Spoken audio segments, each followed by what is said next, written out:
Start start करें। तो first last class में हम क्या पढ़ा रहे थे आपको? कैलेंडर। तो देखो फ्रेश चैप्टर स्टार्ट करते हैं, ठीक। अ, जो इम्पोर्टेंट हैं और ज़्यादा से ज़्यादा, क्योंकि कैलेंडर बहुत सारे लोग नहीं भी थे, तो फिर से वही रिपीट करवाना पड़ेगा। ठीक है, तो डाइज स्टार्ट करते हैं, ठीक।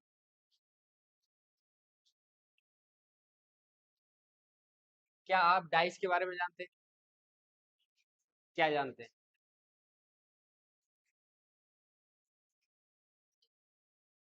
अरे बोलो, बोलना सीखो। जितना आप खुद से बोल सकते हो ना, हमेशा उतना ही कॉन्फिडेंट रहोगे। और आपको सब कुछ पता होता है, बस आप बोलते नहीं। आप अपनी नॉलेज को बाहर एक्सप्रेस नहीं करते।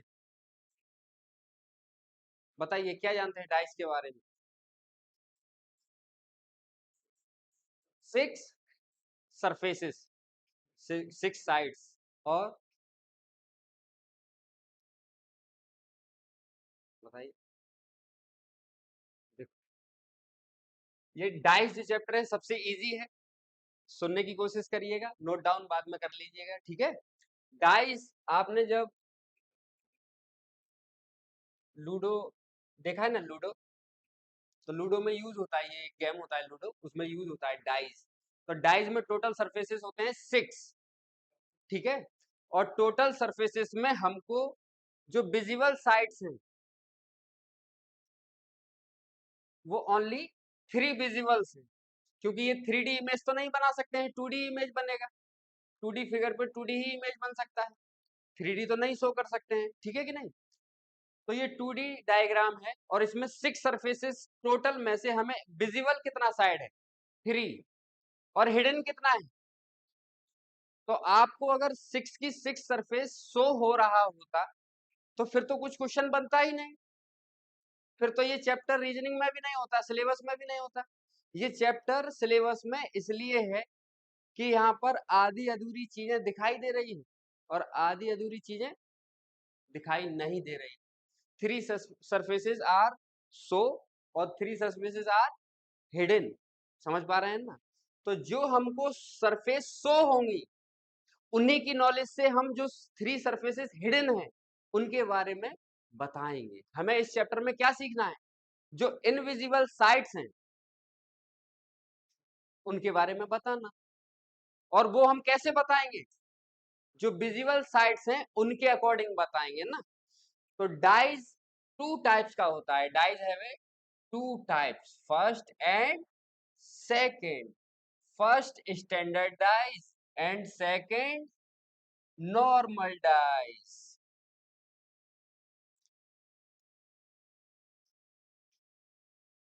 First standard dice, second normal dice, right. Standard dice क्या होता है? सेवन। स्टैंडर्ड क्या होता है?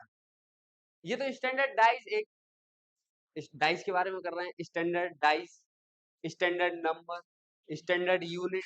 तो ये स्टैंडर्ड वर्ड क्या होता है? डाइज हटाओ। स्टैंडर्ड क्या होता है? What is the meaning of standard?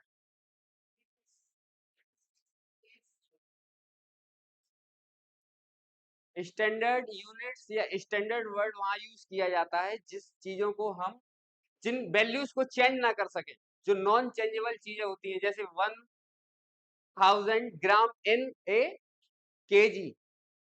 पूरे वर्ल्ड में इतना ही, हर जगह इतना ही। इसको हम चेंज नहीं कर सकते हैं। ऐसा नहीं है कि आपने अपना दुकान खोला, बोलोगे नहीं 1 केजी में 900 ग्राम ही दूंगा मैं, तो ऐसा नहीं हो सकता है। तो स्टैंडर्ड वर्ड वो होते हैं या स्टैंडर्ड यूनिट वो होती है जिसको हम चेंज, फिक्स होता है वो, उसमें कोई चेंजमेंट। तो इसका मतलब स्टैंडर्डाइज में भी कुछ फिक्स होगा जिसको हम चेंज नहीं कर सकते हैं। तो इसमें फिक्स क्या है कि अपोजिट जो सरफेसेस होते हैं उनका जो सम होता है वो ऑलवेज सेवन होता है। इट मींस यहां अगर टू शो हो रहा है तो इसके अपोजिट फाइव होगा, क्योंकि two and five seven. Opposite surface sum are seven. अगर इधर फोर शो हो रहा है तो इसके अपोजिट क्या होगा? अगर इधर वन शो हो रहा है तो इसके अपोजिट क्या होगा? 6 होगा, 6 एंड 1 7, राइट। तो ये तो स्टैंडर्ड डाइज, समझ पा रहे हैं? तो आप ऐसे मत सीखो, वैसे तो बुक्स में लिखा रहता है standard dice opposite sum are 7। आप ऐसे देखो, स्टैंडर्ड डाइज वो होता है जिसके नियरेस्ट सरफेसेस का सम 7 ना हो। ये नियरेस्ट सरफेस है कि नहीं? इनका सम 7 है क्या?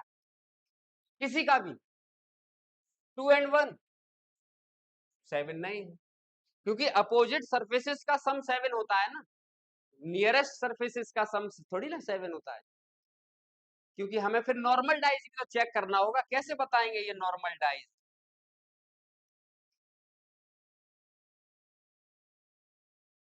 क्योंकि नियरेस्ट सरफेसेस का सम 7 हो गया, तो इसलिए ये कैसा डाइज है? अब हम इसमें गैस नहीं कर सकते हैं कि 1 के अपोजिट क्या होगा, 6 के अपोजिट क्या होगा, 4 के अपोजिट हम इसमें गैस नहीं कर सकते, इसलिए ये नॉर्मल डाइज है। किसी के भी पीछे अपोजिट कुछ भी हो सकता है, लेकिन स्टैंडर्ड डाइज में हमेशा अपोजिट सरफेसेस का सम 7 होता है और नियरेस्ट सरफेसेस का सम 7 नहीं होता है। तो सबसे पहला क्वेश्चन यही आता है कि find the standard dice normal dice. समझ पा रहे हैं? Find standard dice and normal dies.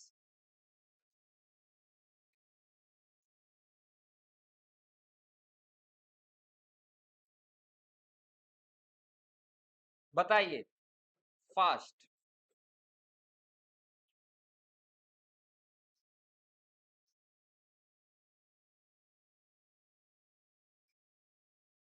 Standard और नॉर्मल, नॉर्मल कैसे पहचान? ये नॉर्मल डाइज, स्टैंडर्ड डाइज है, किसी भी नियरेस्ट सरफेस का सम 7 नहीं। तभी तो हम कह रहे हैं कि लॉजिक समझो, पहले ही क्वेश्चन में खेल जाओगे आप एग्जाम में। समझ पा रहे हैं? हम इसलिए तो बता रहे हैं नियरेस्ट सरफेसेस का सम 7 नहीं होना चाहिए, तो वो क्या है? स्टैंडर्ड है। और नियरेस्ट सरफेसेस का सम 7 हो गया तो नॉर्मल है। समझ में आ रही है? ये आना जाना हमारी क्लास में नहीं चल पाएगा, समझ पा रहे हैं कि नहीं? ये बारात नहीं है, थोड़ा सा डेडिकेशन लाओ। देखो ये और आ रहे हैं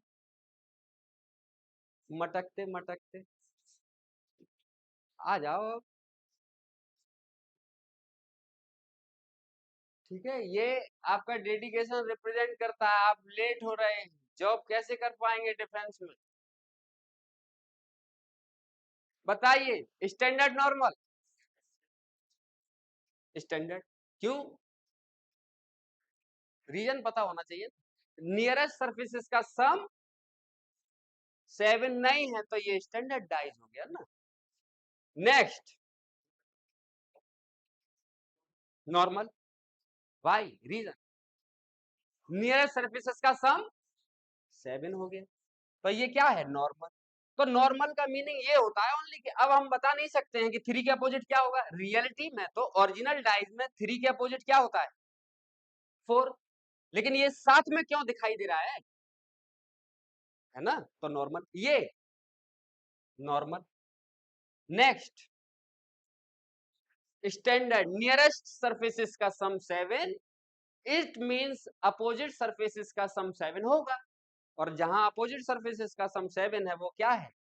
स्टैंडर्ड। समझ पा रहे हैं? ये पहला केस हो गया, आप डाइस के बारे में सीखे। और ये चैप्टर क्यों है रीजनिंग में, ये समझ में आया?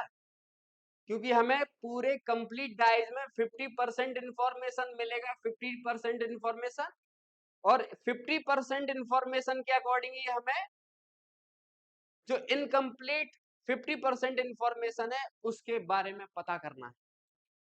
इसलिए ये चैप्टर रीजनिंग के अंदर आता है। समझ में आ रहा है? और इस रीजनिंग को नॉन वर्बल रीजनिंग कहते हैं। नॉन वर्बल रीजनिंग वो रीजनिंग होता है जिसमें क्वेश्चन लिख के नहीं आता है, क्वेश्चन देख के पता करना है कि है क्या। ये डाइस थोड़ी ना कूद कूद के चिल्लाएगा कि मुझको बताओ, तुम्हें अपने आप पता करना है सब कुछ इसमें कि करना क्या है, ठीक है कि नहीं। तो ऐसे क्वेश्चंस को ही नॉन वर्बल क्वेश्चन कहा जाता है, ठीक है। तो ये सब आप समझ गए। फटाफट एक बार ड्रॉ कर लो जल्दी से, और नहीं तो आप यहाँ से मत लिखिए, ठीक है। हम जहां से अब स्टार्ट कर रहे हैं वहां से लिखने की कोशिश कीजिए, ठीक है।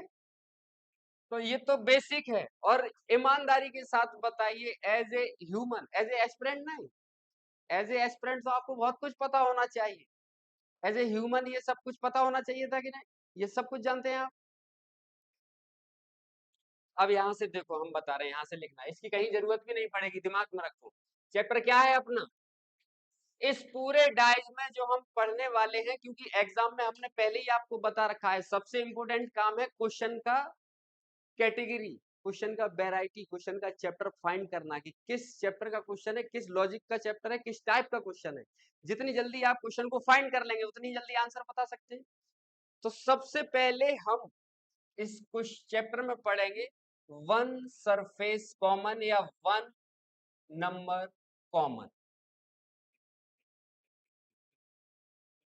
ठीक है। सेकंड, टू नंबर, या फिर सरफेस एक ही बात है, टू सरफेस या नंबर कॉमन। थर्ड टाइप हम पढ़ेंगे नो सरफेस कॉमन,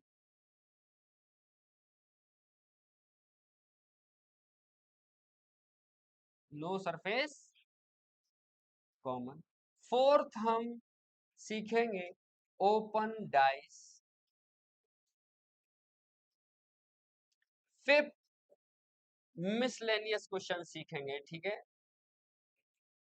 ये पूरे चैप्टर में इतना हमें सीखना है, one surface common, two surface common, no surface common, open dice and miscellaneous question जो लैंग्वेज पर डिपेंडेंट होते हैं, ठीक है। यही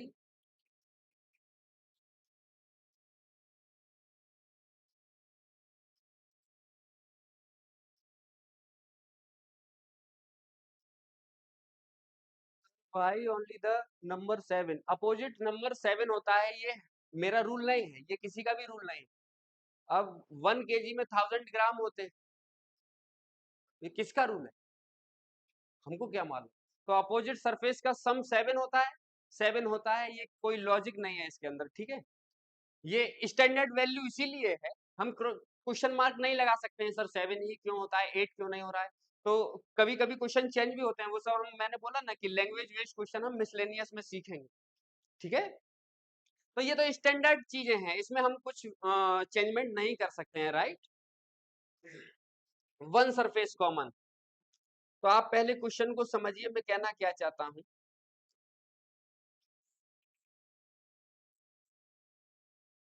अच्छा, कुछ कुछ स्टूडेंट ऐसे भी हैं क्या जो इस डाइस को ही नहीं बना पा रहे हैं, बना ले रहे हैं ना सब, और नहीं बना सकते हैं तो ऐसे भी बना लो, हमें तो 3 सरफेस लिखने हैं ना, लो 3 सरफेस हो गए, ठीक है।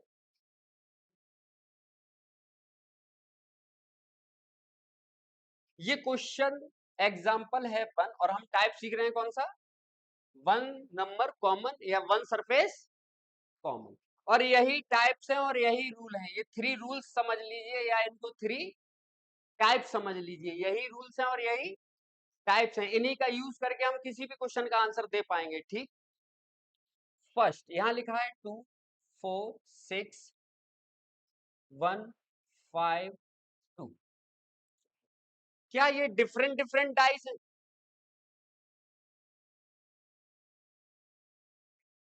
एक ही डाइस है, बट एंगल चेंज है इसके। जैसे ये डाइस समझ लीजिए, प्रॉपर डाइस तो है ही नहीं, ये डाइस है, okay. First surface, second surface,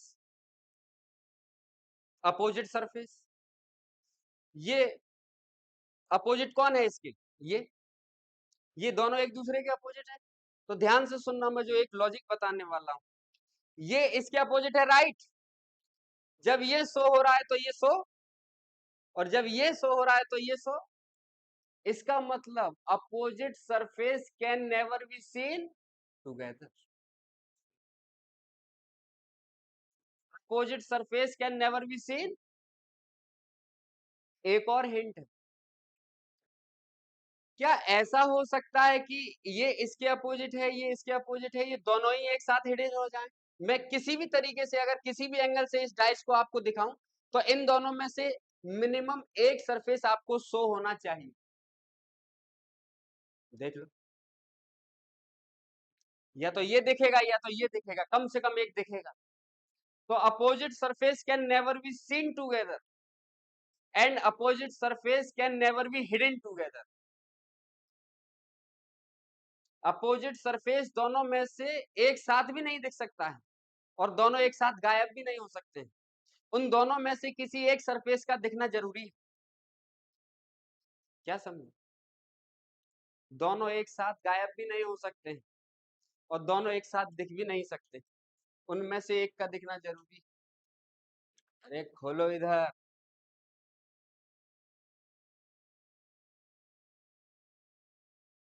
क्या न्यू स्टूडेंट है क्या आप?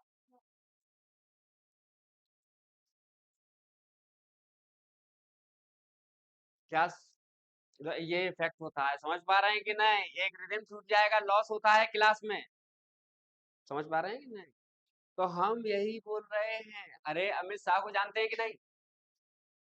कौन है? हाँ।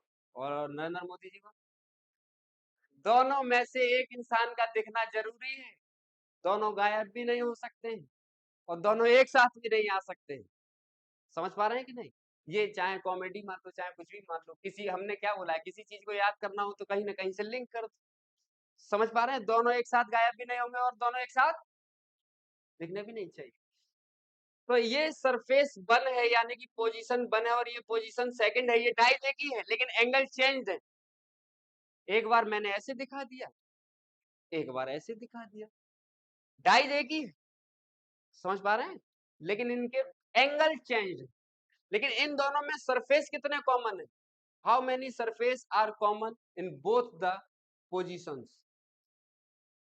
अरे टू तो नंबर है, सरफेस वन। सरफेस तो एक ही कॉमन है ना, टू एंड टू, सरफेस तो एक ही कॉमन है।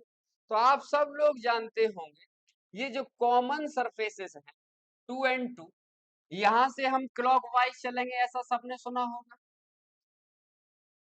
जो भी कॉमन सरफेस होते हैं हम उससे क्लॉकवाइज डायरेक्शन में रोटेट, जो भी सरफेस कॉमन होगा, ये कॉमन सरफेस है कि नहीं, तो इससे हम किधर क्लॉकवाइज डायरेक्शन में रोटेट होंगे, राइट। यहां क्या कॉमन है? टू। तो टू से यहां क्लॉकवाइज डायरेक्शन में रोटेट होंगे, राइट। यही सुना होगा। और जरूरी नहीं कि आप क्लॉकवाइज ही घूमें, आप एंटी क्लॉकवाइज भी घूम सकते हैं, लेकिन उसका एक लॉजिक याद रखें। कॉमन क्या है इस सिचुएशन में? कौन कॉमन है? टू। एंड सेकंड सिचुएशन में कौन कॉमन है? टू। इसलिए तो इस टाइप का नाम है वन सरफेस कॉमन। तो टू से क्लॉकवाइज जब हम रोटेट हुए तो नेक्स्ट नंबर क्या आएगा? फिर फोर से आगे बढ़ेंगे तो क्या आएगा?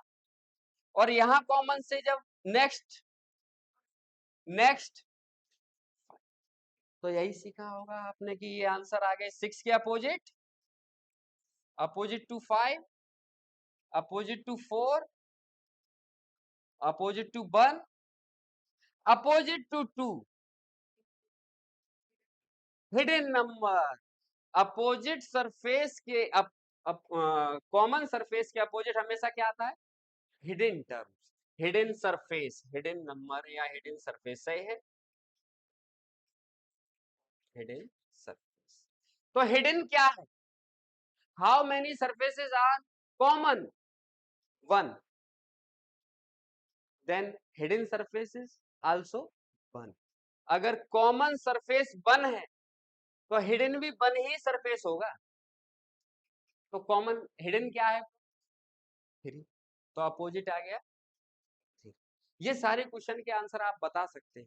लेकिन अगर हम ये सब ना लिखें, अगर हम ये सब ना लिखें और ऐसे ही देखने की कोशिश करें तो अभी आंसर बता सकते हैं। ध्यान से सुनिएगा। अगर मैं क्वेश्चन में पूछता अपोजिट टू 5, तो पहले आप पूरा ड्रॉ करते, ऐसे लिखते कि अपोजिट 2 है, फिर क्लॉकवाइज रोटेट होते 2 4 6 लिखते, फिर यहाँ से 2 1 5 लिखते, तो अपोजिट टू 5 6 आता ना। लेकिन हमें ऐसे चेक नहीं करना है एग्जाम में। सबसे पहले हमारा काम है एग्जाम में ये फाइंड करना कि how many surface are common, one surface common. फिर चेक करना है कि कॉमन जो क्वेश्चन पूछा जा रहा है वो कॉमन सरफेस से कितने प्लेस आगे है। तो हम देख रहे हैं कि कॉमन सरफेस से 5 2 प्लेस आगे है ना, तो आंसर भी वही होगा जो कॉमन सरफेस से 2 प्लेस आगे होगा। नहीं समझे? अरे कॉमन, हम क्वेश्चन क्या है, अपोजिट टू 5 नहीं है 5, तो हम ये देखेंगे कि 5 कॉमन सरफेस से कितने प्लेस आगे है, 2 प्लेस आगे। सही है, तो आंसर भी क्या होगा, कॉमन सरफेस से, तो 5 के अपोजिट 6, ये सब लिखने की जरूरत भी नहीं। अगर मैं एग्जाम में पूछता अपोजिट टू 4 1, क्यों, क्योंकि अपोजिट कॉमन सरफेस से 4 1 प्लेस आ गया बस, तो आंसर भी क्या होगा कॉमन सरफेस से। और मैं इसी क्वेश्चन में पूछ लेता कि अपोजिट टू 2, तो आप कहते कि 2 तो कॉमन है, 2 क्या है कॉमन सरफेस, तो कॉमन सरफेस के अपोजिट क्या आएगा हमेशा, हिडन टर्म। तो हिडन क्या है, और कॉमन सरफेस अगर 1 है तो हिडन भी कितने सरफेस होंगे 1। समझ पा रहे हैं बात, लॉजिक समझ पा रहे हैं कि नहीं? तो हम कहेंगे कॉमन तो 2 है, तो 2 के अपोजिट क्या आएगा हिडन, तो हिडन क्या है 3, तो आंसर खत्म। हमें ये सब लिखने की भी जरूरत नहीं, ये लिखो पहले इतना, नोट करो।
ठीक है,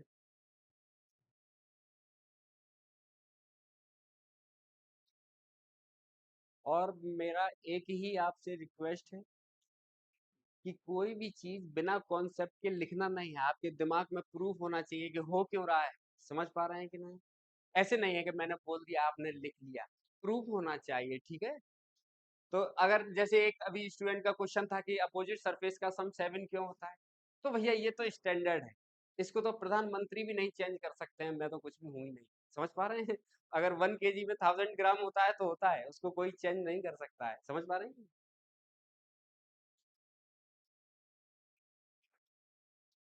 ठीक है, आगे बढ़े, तो कुछ एग्जाम्पल और करते हैं।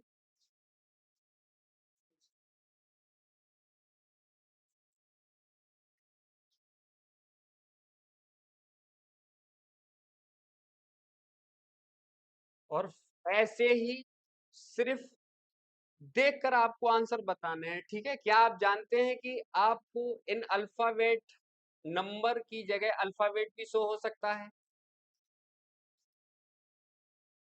ए सी ई बी डी सी। इस क्वेश्चन में अपोजिट बताइए। Next exam,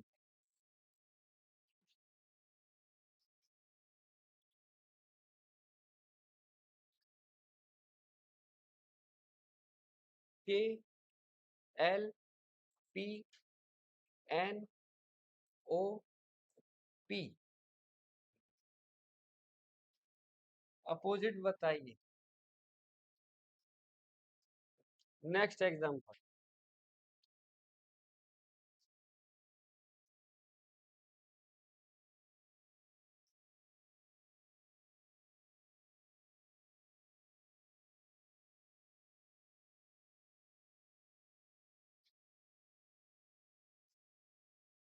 has dollar copyright star at the rate yellow red pink white black red. बताइए opposite to A, opposite to A B, right? समझ में आ रहा है आपको? फर्स्ट सरफेस कॉमन कितने हैं? सी और सी।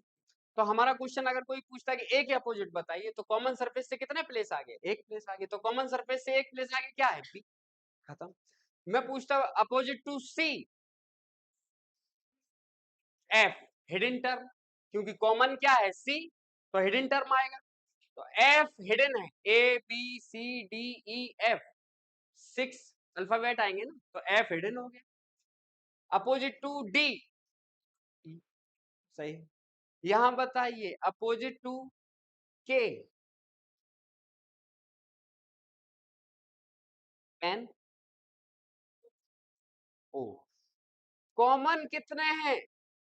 पी। और क्वेश्चन पूछा है के, तो कॉमन सरफेस से क्लॉकवाइज डायरेक्शन में के कितने प्लेस आगे? तो कॉमन सरफेस से 2 प्लेस आगे क्या है? आंसर आ गया। अगर मैं पूछता अपोजिट टू पी, कैसे? आपको कैसे पता कि हिडन है? अरे यहां तो पता था A B C D E F E आएगा। ये तो कोई रिदम ही नहीं है, ये तो कोई रिदम ही नहीं है, और रिदम होता भी तो भी नहीं बता सकते थे। यानी कि अब अपोजिट टू पी बताएगा ऑप्शन, जो ऑप्शन में सबसे खूबसूरत दिख रहा होगा वही आंसर। अरे जो सबसे अलग होगा वही तो हिडन होगा। अगर वो हिडन नहीं होता तो यहाँ शो हो रहा होता। अगर ऑप्शन में क्यू दिख रहा है तो क्यू तो यहाँ है ही नहीं। इसका मतलब अब इन केसेस में अगर कॉमन सरफेस के ही अपोजिट पूछ लेंगे तो वो डिपेंड हो जाता है ऑप्शन, जो ऑप्शन में सबसे डिफरेंट होगा वही आंसर। क्योंकि अगर वो वहां है और यहाँ होता तो फिर क्वेश्चन ही नहीं होता ना, हिडन ही नहीं होता। तो मान लीजिए कि ऑप्शन ऐसे है ओ एन पी, तो आंसर क्या बताते? समझ पा रहे? इसमें बताइए अपोजिट टू डॉलर,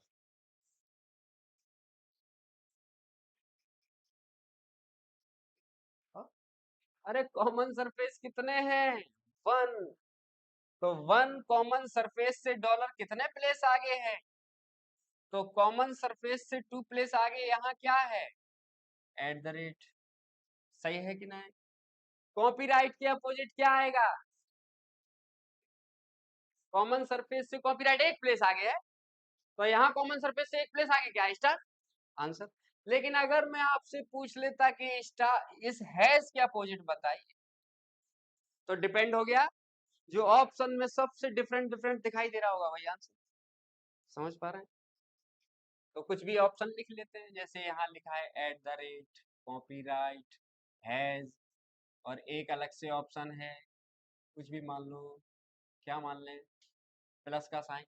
तो प्लस का साइन तो यहाँ है ही नहीं, तो आंसर क्या हो जाता? यहाँ बताइए रेड के अपोजिट बताइए, डिपेंडेंट ऑन ऑप्शन, जो सबसे डिफरेंट होगा वही answer.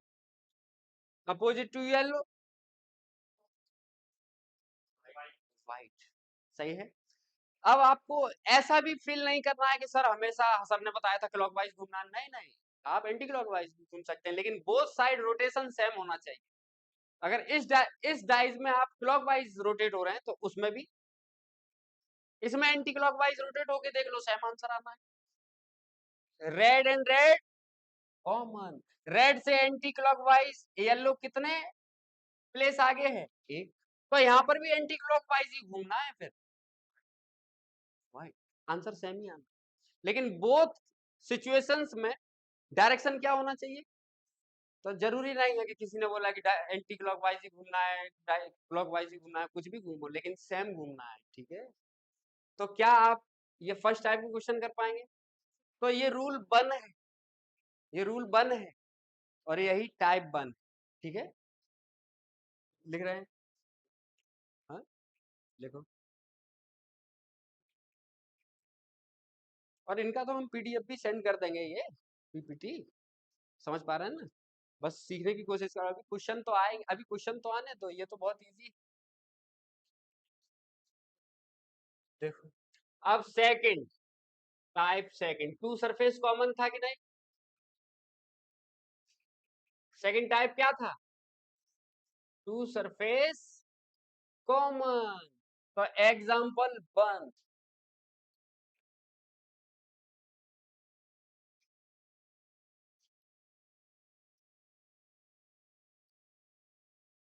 To four five, five four three, how many surfaces common, two, two surface common, if two surface are common then remaining surface are opposite to each other,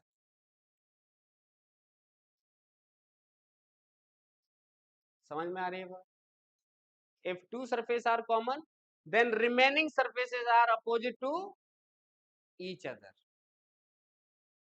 समझ लो, इसको चाहे आप note बना के लिख भी लो, लेकिन कोई फायदा, आप एलकेजी के स्टूडेंट थोड़े ही हैं क्या, इस कॉपी का इन्वेंशन क्यों किया गया होगा बताइए तो एक बार, मतलब इस दुनिया में कोई भी चीज आती है तो उसकी कोई जरूरत होती है तभी तो आती है, ऐसे ही आ गई, तो ये कॉपी नोटबुक क्यों आया है, क्यों लिखने की जरूरत ही क्यों पड़ गई, क्योंकि हम फ्यूचर में ना भूल जाएं, अभी क्लास में बैठ के आपका काम ये है कि अभी सीखना है आपको, ये कोई रॉकेट साइंस थोड़ा ही है, लेकिन कॉपी पे तो नोट डाउन हम इसलिए कर रहे हैं कि जब हमारा एग्जाम आए हम उससे पहले रिवाइज कर लें, हम जब भूलने वाले हों हम एक बार पलट के देख लें तो हमको याद आ जाए, समझ पा रहे हैं कि नहीं, लेकिन सीखना अभी है, कॉपी पर तो इसलिए नोट डाउन कर रहे हैं हम लोग कि इन फ्यूचर हमें कभी भी जरूरत पड़े तो हम रिवाइज कर सकें, बस कॉपी का काम यही है, ऐसा नहीं है कि यहाँ छाप देंगे घर पे जाके सीख लेंगे, वो वाला रूल यहाँ नहीं चलेगा, समझ पा रहे हैं कि नहीं, सीखना यही है, कॉपी पर तो बस इसलिए लिखना है कि इन फ्यूचर हमें जरूरत पड़े तो हम देख लें, समझ पा रहे हैं कि नहीं, सीख के यही जाना है, तो opposite surface are common, remaining surface are opposite to in case of two surface, ये तो फाइनल आंसर आ गया, अगर हमसे कोई पूछता अपोजिट टू टू बताइए, थ्री अपोजिट टू थ्री बताइए, टू, लेकिन अगर कोई हमसे पूछ लेता फाइव के अपोजिट बताइए,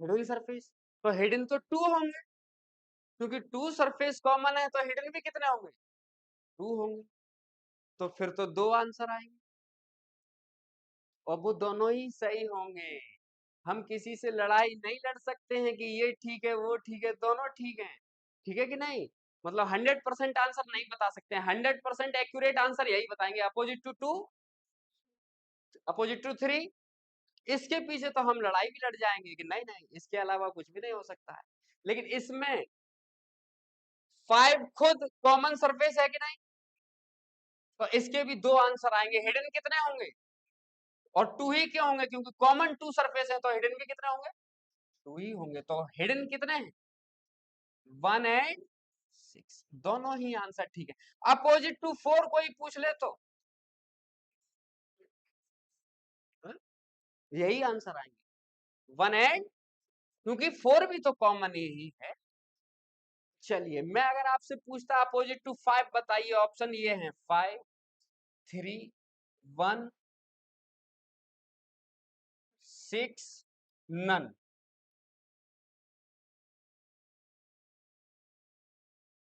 है नन। एक ऑप्शन हटा दिए देते हैं, फिर इसके बाद बताना आप। B and C, B and C both. अब बताइए नन क्यों नहीं बता रहे अब?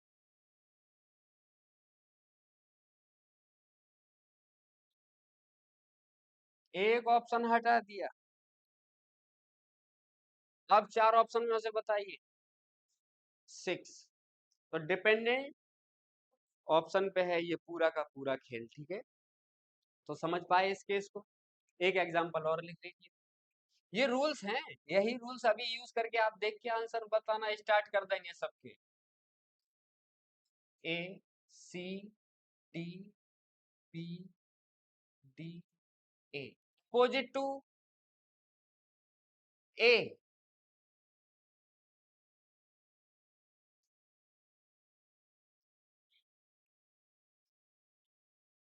अरे दो आंसर आएंगे, क्योंकि D and A both are common. तो ये तो ए खुद कॉमन है, तो और कॉमन सरफेस कितने हैं? 2। तो हिडन भी कितने होंगे? 2। तो ए के भी आंसर 2 ही आएंगे, यानी कि ई एंड एफ। अब कोई पूछ लेता डी के अपोजिट बताओ, तो भी यही आंसर। लेकिन लड़ाई नहीं लड़ सकते हम कि दोनों में से ठीक कौन सा है। दोनों ठीक है, वो ऑप्शन पे डिपेंड है, ठीक है? अगर हाँ एक ही एक्यूरेट आंसर दे सकते हैं हम, क्या? Opposite to C, opposite to B C, बस ये क्लियर आंसर है। इन दोनों में पॉसिबिलिटी है, ये भी ठीक है वो भी ठीक है, दोनों ही ठीक। समझ में आ रहा है? बात क्लियर है? लिखना चाहो लिख लो एग्जाम्पल। देखो ये सेकंड रूल है, सेकंड टाइप या second rule.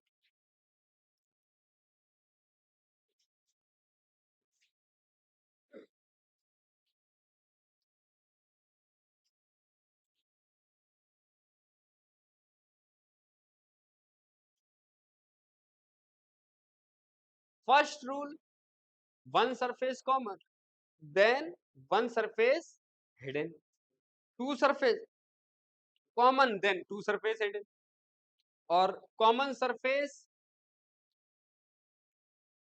Hidden surface common opposite to common surface.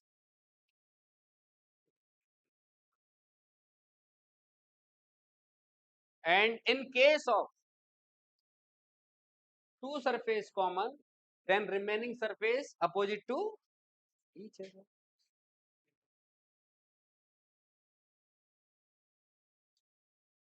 तो कभी कभी ऐसे ही क्वेश्चन में ऑप्शन के साथ मतलब कंफ्यूज कर देंगे आपको, तो ध्यान से, दोनों ही ठीक है, गलत नहीं कर सकते हैं, राइट?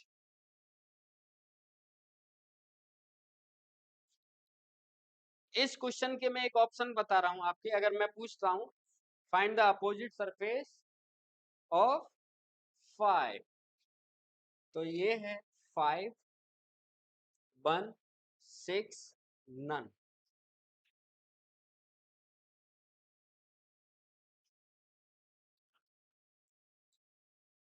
नन, ये तो लेकिन ए ठीक है, ये ए तो आ सकता है, 6 भी आ सकता है ना।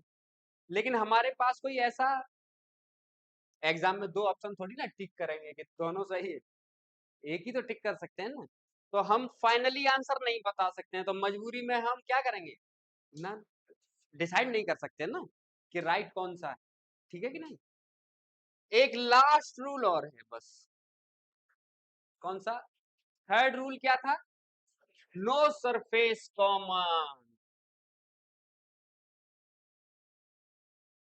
No surface common. पता है कुछ गलतियां होती हैं जिसकी सजा मिलती है, लेकिन कुछ चैप्टर ऐसे होते हैं जो किसी भी स्टूडेंट के गलत नहीं होने चाहिए एग्जाम में। तो ये उन्हीं चैप्टर में से एक चैप्टर है, और इस चैप्टर का क्वेश्चन जिसका गलत हो जाता है ना, तो उसको सजाए नहीं सजाए मौत मिलना चाहिए। ये किसी का गलत नहीं होता है, समझ पा रहे हैं कि नहीं? लेकिन आजकल इसमें भी बहुत टेक्निकल क्वेश्चन बना रहे हैं, गलत करवा लेंगे आपसे। तो इसलिए पूरे कॉन्सेप्ट को एक एक चीज समझ के क्यों हो रहा है, कैसे हो रहा है, मतलब नहीं तो आगे जब ओपन डाइज आएगा ना, तो फिर आपके साथ खिला हो सकता है। समझ पा रहे हैं कि नहीं? तो नो सरफेस कॉमन, क्या अभी तक हमने किसी भी लास्ट टू टाइप्स में चेक किया कि स्टैंडर्ड डाइज है या नॉर्मल डाइज? चेक करने की जरूरत ही नहीं थी। अच्छा, आपके दिमाग में ये आना चाहिए था सर, आपने लिखा one surface common, two surface common, three surface common, फिर कहाँ गया? अरे थ्री सरफेस कॉमन अगर होते तो इधर भी थ्री सरफेस है, उधर भी same two same three surface है, तो डैश तो एक ही हो गया ना। तो नो सरफेस कॉमन यानी कि बोथ साइड कोई भी सरफेस कॉमन नहीं है।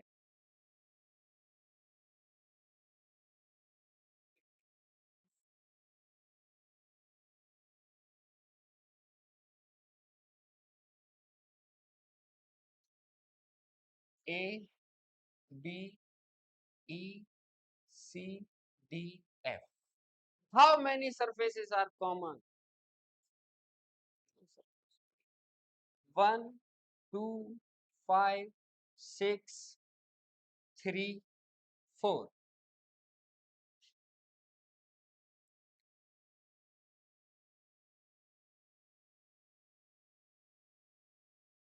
2 4 6 1 3 सरफेस कॉमन, किसी में भी कोई सरफेस कॉमन नहीं।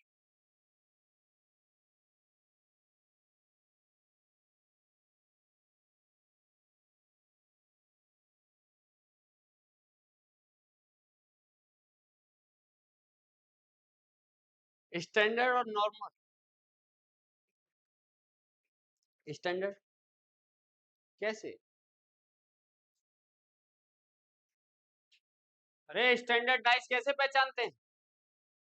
अपोजिट सरफेस का सम 7 होना चाहिए, एडसेंट सरफेस का सम 7 नहीं होना चाहिए, खत्म। तो जैसे न्यूमेरिकल वैल्यू जानते हैं, ए ई 5, बी ये 3, डी 4 और ये, तो एडसेंट सरफेस का सम 7 हो गया कि नहीं? लेकिन तो ये कैसा डाइस है?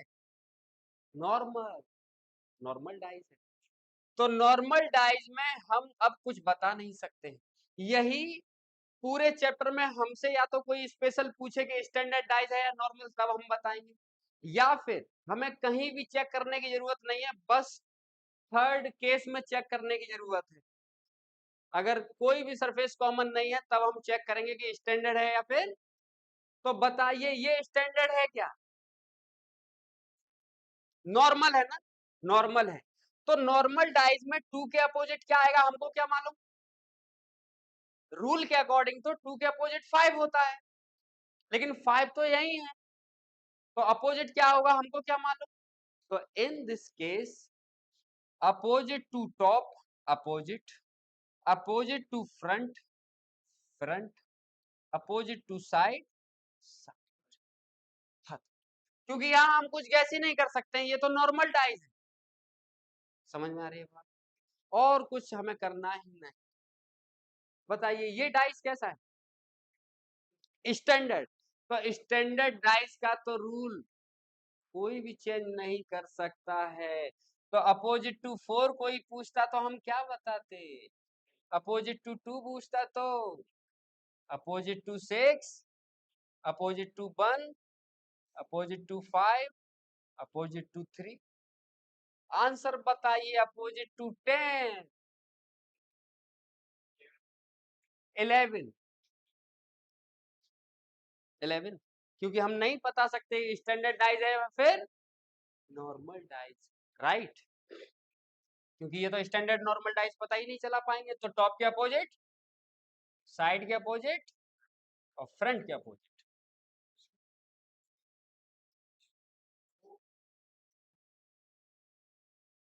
क्यों? कब? नॉर्मल डाइज है बाबू, स्टैंडर्ड डाइज है। स्टैंडर्ड डाइज का तो रूल हमने क्या बोला, प्रधानमंत्री भी नहीं बदल सकते। टू के अपोजिट 5 ही आएगा हमेशा, 1 के अपोजिट 6 ही आएगा हमेशा, और 4 के अपोजिट थ्री ही आएगा आंसर।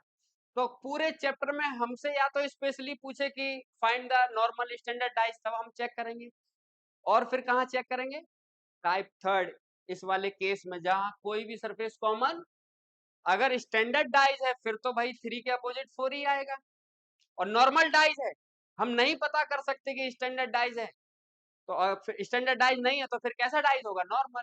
तो नॉर्मल के केस में टॉप के अपोजिट टॉप, साइड के अपोजिट साइड, फ्रंट के अपोजिट,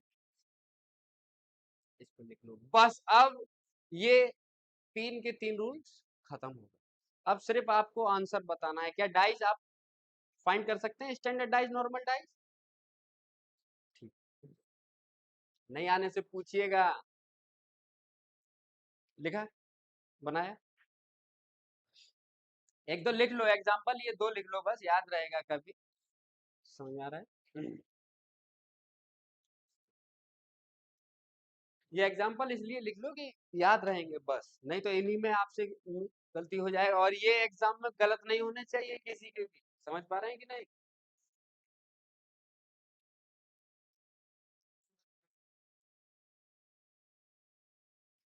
तो आपको एक बात और बताएं कि इस टाइप के एग्जाम में क्वेश्चन नहीं आते हैं, और आ जाएं तो बहुत ही अच्छी बात है, आ जाएं तो बहुत ही अच्छी बात है। कर पाओगे कि नहीं, है ना? इससे एक लेवल आगे चलेंगे। वैसे आता यही है, लेकिन आप ये सोच के चलो कि ये नहीं आता है, इससे और आगे की कहानी आएगी। अगर आपके टास्क में हम 20 टेबल दें आपको लर्न करने के लिए, समझ पा रहे हैं, और अगर आप 20 तक टेबल ही याद करके लाएंगे तो मे भी पॉसिबल आप भूल जाएं, लेकिन जिस स्टूडेंट को टास्क दिया है 20 तक, अगर वो 30 तक टेबल याद करके लाएगा तो वो 30 का तो भूल सकता है, 29 का भूल सकता है, 20 तक तो भूलेगा ही नहीं। तो अपने टास्क से हमेशा एक कदम आगे का तैयारी करके चलो, तो वो तो आपको मुश्किल ही नहीं लगेगा, समझ पा रहे हैं कि नहीं?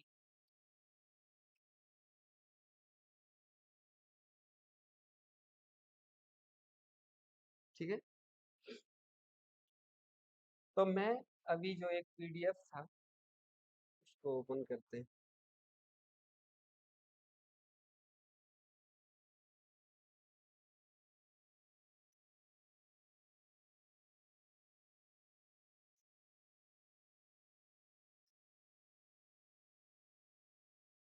अब आपको क्वेश्चन करने हैं।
क्या हो रहा है?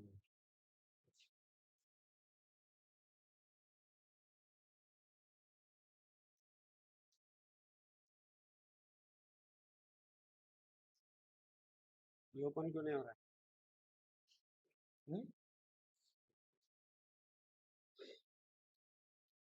होगा, स्लो है, इंडिया है, नाम है 5G, चलता तो 3G है कि नहीं?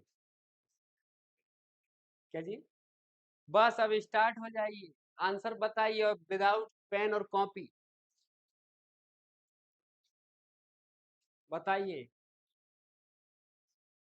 आइडेंटिफाई द नंबर, और ये सब रामायण पढ़ने की जरूरत नहीं है, ज्यादा से ज्यादा क्या ही पूछ रहे होंगे इसमें, राशन कार्ड का नंबर थोड़ी पूछ रहे होंगे, अपोजिट पूछ रहे होंगे। तो अपोजिट किसके पूछ रहे हैं, 5 के, समझ में आ रहे हैं ना?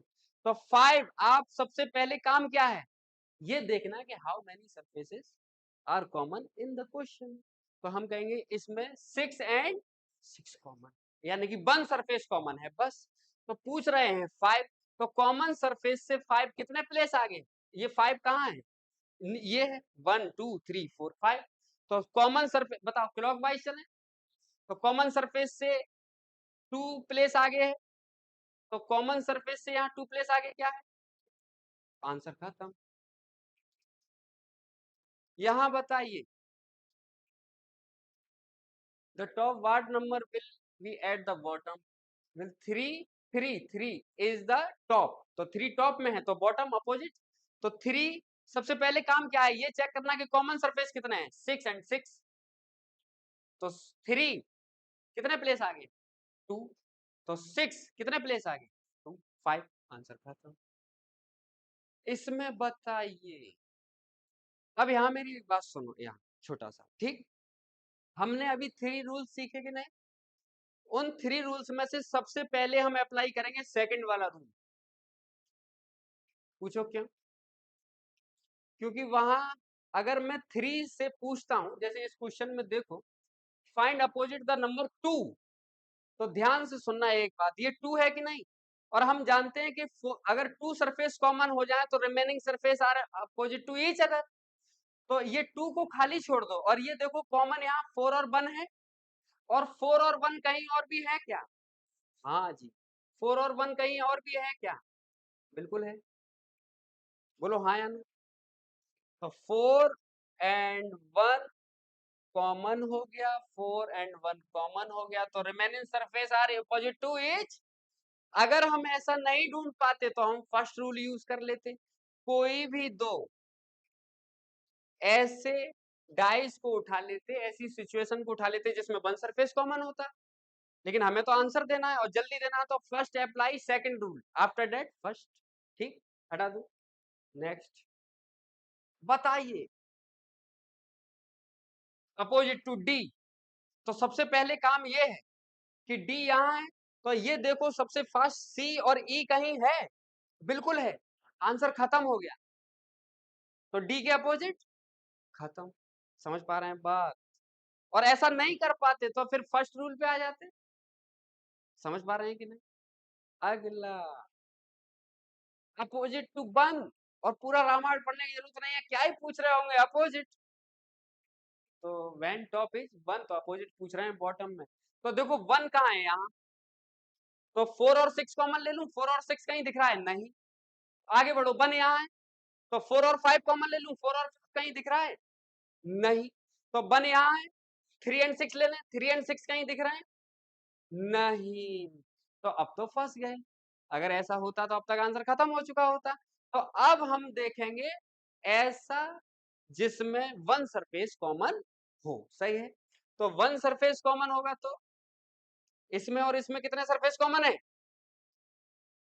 एक भी नहीं, इसमें और इसमें एक, कौन सा, 5, तो 5 के अपोजिट जब चलेंगे तो क्वेश्चन तो बन है भाई, इन्हीं से तो काम चलाना है, तो 5 से क्लॉकवाइज डायरेक्शन में कितने प्लेस आगे, तो यहाँ 5 से एक प्लेस आगे क्या है, टू, खत्म, बात समझ में आ रही है, कर पाओगे। नेक्स्ट अपोजिट टू 2, बोलो जल्दी बोलो, अपोजिट टू 2 5, तो 2 है कहाँ, ये है, तो 1 और 3 कहीं दिख रहा है साथ में, नहीं दिख रहा है, 2 कहाँ है और यहाँ है, 6 एंड 3 दिख रहे हैं साथ में कहीं, हाँ जी दिख रहा है, तो अपोजिट टू 2 5 हो गया, नहीं मिलता है ऐसा तो फिर हम वन सरफेस कॉमन यूज कर लेते, आंसर सेम आता, नहीं तो देखो प्रूफ करवाऊं क्या, एक मिनट रुको, अभी हमने अपना आंसर क्या बताया, इस तरीके से बताया, हमने देखा कि 2 को अगर मैं रिमेनिंग छोड़ दूं, 6 एंड 3 कॉमन ले लें तो 6 एंड 3 यहाँ पर भी है, तो remaining surface opposite to each other according to rule number 2, तो 5 के अपोजिट क्या आया हमारा, सही है, समझ में आ रहा है। अब देखो एक और चीज से प्रूव कर दूं, यही आंसर आएगा, कोई भी ऐसे दो सिचुएशन देखो जिसमें वन सरफेस कॉमन हो, 1 एंड 3, तो 1 एंड 3 में आपके पास कॉमन कितने हैं, 3, ओनली 3 राइट, और हमारा क्वेश्चन क्या था, अपोजिट टू 2, तो कॉमन सरफेस से एक प्लेस आगे है 2, तो कॉमन सरफेस से एक प्लेस आगे है, आप कहीं से भी निकालो, आंसर सेम ही आना है। बात समझ पा रहे हैं?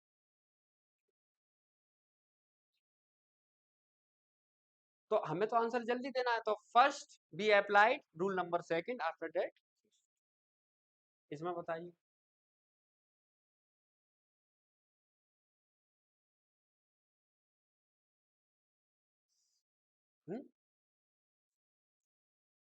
वन डॉट के अपोजिट बताना है।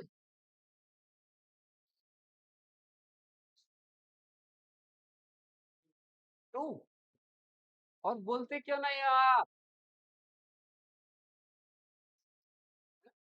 बोला करो। क्या है आपको वन डॉट के अपोजिट? तो वन यहाँ है, थ्री एंड टू ये है, तो थ्री एंड टू कहीं और दिख रहा है यहाँ, तो ये तो सिक्स आया। आया सिक्स की नहीं? Find out the number of dot one on the face opposite to the face with one dot. तो ये वन है, इसके अपोजिट बताना है। तो मैंने यहाँ देखा थ्री एंड टू कॉमन हो गया, अगर ये थ्री एंड टू कहीं और दिख रहा है, ये हो गया। एक मिनट, तो इसके अकॉर्डिंग तो हमें थ्री एंड टू कॉमन है, तो वन डॉट के अपोजिट क्या आएगा? सिक्स आएगा। सही है। और कहीं यहाँ कॉमन है वन, तो टू एंड फाइव कहीं दिख रहा है? दिख रहा है। और वन के अपोजिट यहाँ से भी कितना आया? और नहीं तो विश्वास हो आपको तो एक और देख लो, कहीं ऐसा देख लो जहां वन सरफेस कॉमन हो। तो इसमें और इसमें कितना सरफेस कॉमन है? बोलो। ओनली वन सरफेस कॉमन है कि नहीं? क्या क्या कॉमन है वन सरफेस में? Two and two. तो वन सरफेस कॉमन सरफेस से कितने प्लेस आगे है? तो कॉमन सरफेस से यहाँ कितने प्लेस आगे? सिक्स। आप किसी भी तरीके से चलो, घूम फिर के आंसर सेम ही आना है। समझ पा रहे हैं? लेकिन हमें बहुत जल्दी आंसर बताने के लिए थोड़ा सा, ऐसा नहीं है कि देख के जल्दी कर दिया तो गलत आ गया आंसर, सही है, लेकिन अपने कॉन्सेप्ट को यूज करते हुए देखो। क्या ये आप सब क्वेश्चन कर पाएंगे, ये बच्चों वाले? हाँ? क्या कह रही है वो? कुछ कह रही है? ऑफ करना है क्या? वो है ना आपके, ये रेड दबाना भी नहीं आता है तुमको? रेड वाला बटन दबाइए ना। हाँ। ये क्या है? Open dice. इसी को क्या कहते हैं? Open dice. तो ध्यान से एक ही बार में सीख जाएंगे आप, समझ पा रहे हैं? बस सुनना है मुझको।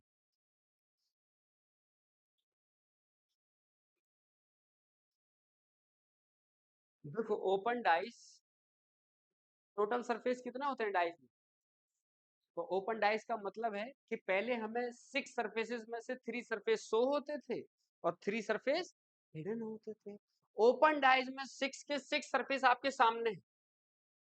ओपन डाइस में सिक्स के सिक्स सरफेस आपके सामने। मुझे एक पेपर दो, कोई बेकार सा फाड़ के कॉपी में से दो तो। एक ऐसे अच्छा पेज नहीं देना है, बेकार सा दो कोई, जो रफली फफली हो ऐसा ही। रुको मैं लेके आता हूँ, एक मिनट, ये रहने दो, मैं लेके आता हूँ।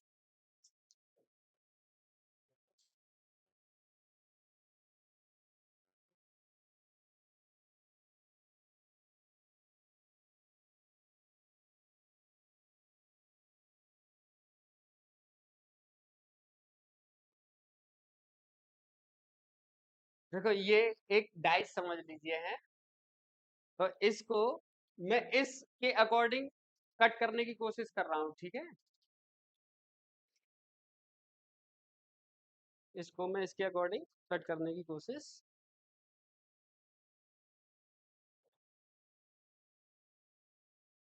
इसलिए बना रहे हैं। वैसे तो ड्रॉ करके भी मैं बता सकता हूँ, लेकिन एक लॉजिक आपके माइंड में होना चाहिए, इसलिए मैं इसको कट कर दे रहा हूँ, ठीक? ये एक सरफेस इस तरीके से है,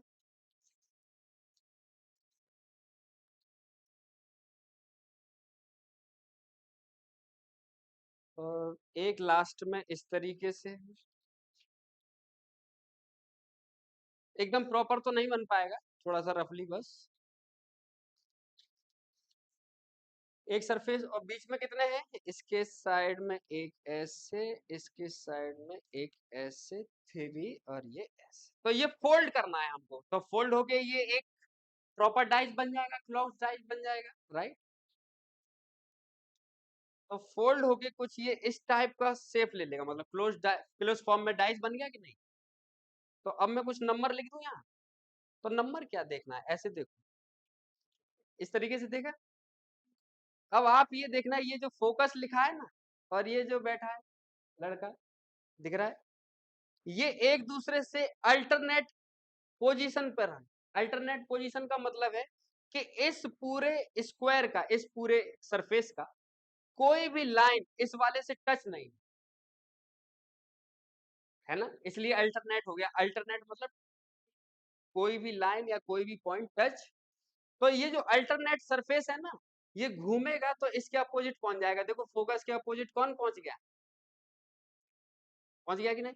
अब देखो इसके अपोजिट कौन, इसके अल्टरनेट कौन है, ये वाला ग्रीन के अपोजिट येलो।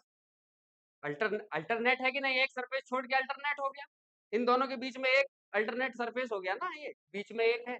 तो ये अब इसके अपोजिट पहुंच जाएगा, देखो तो ग्रीन के अपोजिट क्या पहुंच गया, येलो। अब ये जो फालतू के दो बचे, ये एक दूसरे के अपोजिट पहुंच जाएंगे। इसका मतलब opposite surface, opposite alternate surface opposite to each other. तो आप ये बताइए कि इसके अपोजिट कौन आएगा, क्यों, रीजन, क्योंकि इस पॉइंट से ये 3 सरफेसेस कनेक्ट हैं कि नहीं, तो इसके अल्टरनेट 4 हो गया। फिर कोई भी पॉइंट, कोई भी लाइन टच नहीं होनी चाहिए, क्योंकि ये तो तीनों के तीनों एक पॉइंट से टच हैं कि नहीं। तो जब ये फोल्ड होंगे तो आपस में ही घूम के रह जाएंगे, अपोजिट थोड़ी पहुंचेंगे।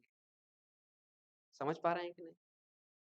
और इसके अपोजिट और वन के अपोजिट खत्म। अब एक नोट जो हमने लिखवाया तो वो अब लिख दो, क्या लिखवाया था, अपोजिट सरफेस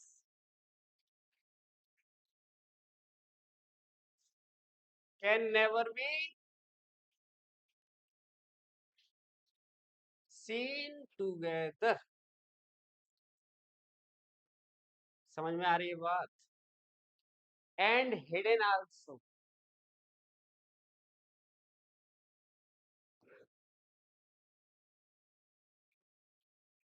दोनों एक साथ छुप भी नहीं सकते और दोनों एक साथ दिख भी नहीं सकते। तो अब उसी लॉजिक का यूज करके हम ये ओपन डाइस खत्म कर देंगे। बात समझ में आ रही है। तो दूर से देखो, 6 के अपोजिट क्या है, अरे बोलो ना, 3 के अपोजिट, अपोजिट टू 1। तो ये 6 के अपोजिट 4 है, बोलते क्यों नहीं। तो क्या ये दोनों एक साथ दिखेंगे, नहीं दिखेंगे। तो बताइए ये 6 और 4 दोनों एक साथ क्यों दिख रहे हैं, ये तो अपोजिट है। तो ये तो गलत हो गया। यहां बताइए 3 के अपोजिट 5 है कि नहीं, तो ये 3 5 दोनों एक साथ क्या कर रहे हैं, गलत हो गया, क्योंकि अपोजिट सरफेस दोनों एक साथ नहीं दिख सकते हैं। समझ में आ रही बात भैया। ये 1 के अपोजिट है क्या, 2 नहीं दिख रहा है। 3 के अपोजिट क्या है, नहीं दिख रहा है। 4 के अपोजिट क्या है, नहीं दिख रहा है। तो सही हो गया, क्योंकि दोनों में से एक को दिखना चाहिए, जे और बीरू में से कोई एक को तो दिखना चाहिए कि नहीं। इसमें क्यों गलत है ये, 1 और 2 अपोजिट है तो साथ में क्या कर रहे हैं, गलत। अच्छा एक रीजन तो इसका ये है कि 2 और 1 साथ में नहीं दिखने चाहिए। दूसरा रीजन बताओ मुझको, दूसरा रीजन क्या है। दूसरा रीजन ये भी है कि 3 और 5 दोनों एक दूसरे के अपोजिट हैं कि नहीं, ये दोनों एक साथ गायब हो गए भाई साहब। दोनों में से एक को दिखना जरूरी था कि नहीं? इन दोनों में से यहाँ एक दिख रहा था 6, इन दोनों में से एक यहाँ दिख रहा था, कहाँ गया वो, ये वाला था ना सही? हाँ, इन दोनों में से एक दिख रहा था 4, इन दोनों में से एक शो हो रहा था क्या? 3, इन दोनों में से एक दिख रहा था कि नहीं? तो अपोजिट सरफेस दोनों एक साथ गायब भी तो नहीं हो सकती हैं।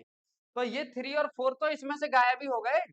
तो 3 और 4 गायब हो गए, इसका मतलब पीछे पहुंच गए, और पीछे पहुंच गए तो जहां पहुंचे होंगे 3 सरफेस है, फिर से एक दूसरे के साथ आ गए होंगे। अरे पीछे इमेजिन करो ना, ये 3 सरफेस दिख रही हैं आपको कि नहीं? तो अभी 2, 1 और 6 दिख रहा है, 3, 5 और 4 नहीं दिख रहे, तो 3, 5 और 4 3 सरफेस पीछे होंगे। तो वो पीछे वाली 3 सरफेस मैंने ऐसे बना दी, तो वहां 3, 4 और क्या था, 5। तो भैया पीछे 3 और 4 दोनों फिर 5 साथ में आ गए कि नहीं, 3 और 5 पीछे। तो फिर से वही, तो बस ओपन डाइज में यही रूल चलता है, opposite surface can never be seen together and can never be hidden. तो क्या आप इसको बना सकते हैं? समझ में आ रही बात?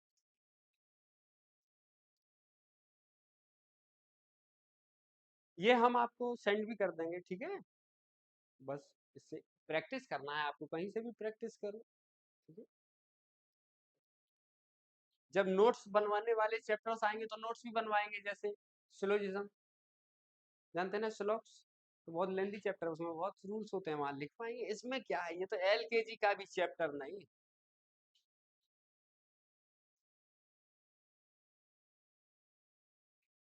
बस इसी स्टेटमेंट को आप याद रखिए, तो ओपन डाइस खत्म।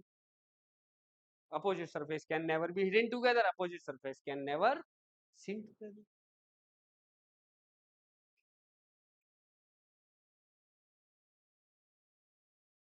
ठीक है, हटा दो, देखो।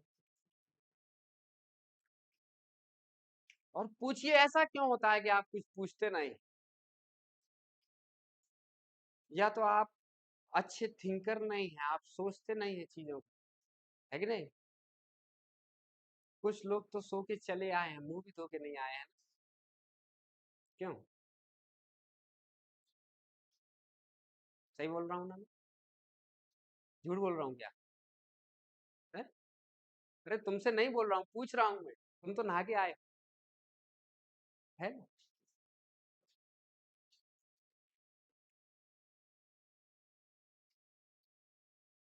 अरे डरोगे तो नहीं? डर तो नहीं लग रहा है? सीधा सीधा सा लोग। लेकिन एक चीज इससे पहले और फिर से यही बताता हूँ, मैं कुछ क्वेश्चन पूछूंगा, उसके आंसर देना है ना। मैंने एक ओपन डाइस बनाया है,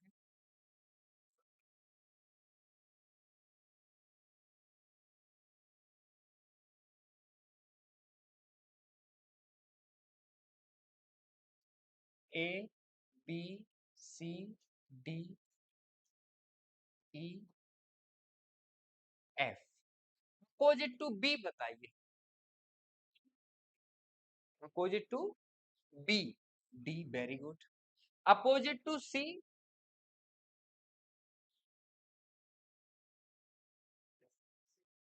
सी, तो देख लो, सोच लो, अपोजिट टू सी, ई, ये तो एक लाइन से प्रॉपर जॉइंट है, तो जब फोल्ड होगा ये, तो पास में ही रह जाएगा, अपोजिट कहाँ जाएगा? अरे अपोजिट जाने के लिए अल्टरनेट होना चाहिए, पूरा एक सरफेस का गैप होना चाहिए ना। अगर ये एक दूसरे से, ये दोनों सरफेस एक लाइन से कनेक्टेड है कि नहीं, तो ये अपोजिट कैसे जाएगा? ऐसे फोल्ड होगा तो पास में ही तो रह जाएगा, तो नहीं जा सकता। इसका मतलब ये ओपन डाइस गलत बना है, ये प्रॉपर डाइस नहीं।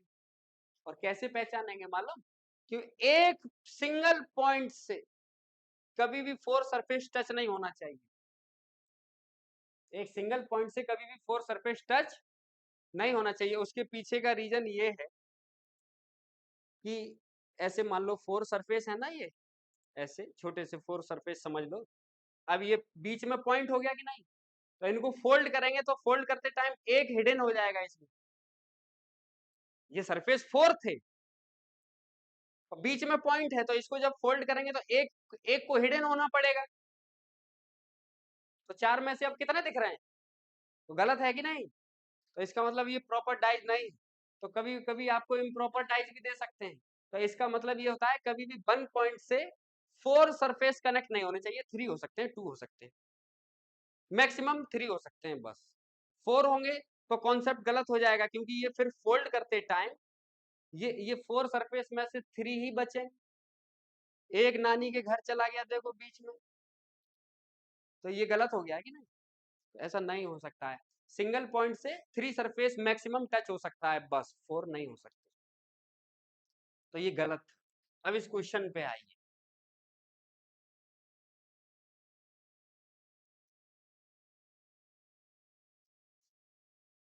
देखो, इसके अपोजिट क्या आएगा? ये वाला सरफेस। ये तो दोनों एक दूसरे के अल्टरनेट है कि नहीं?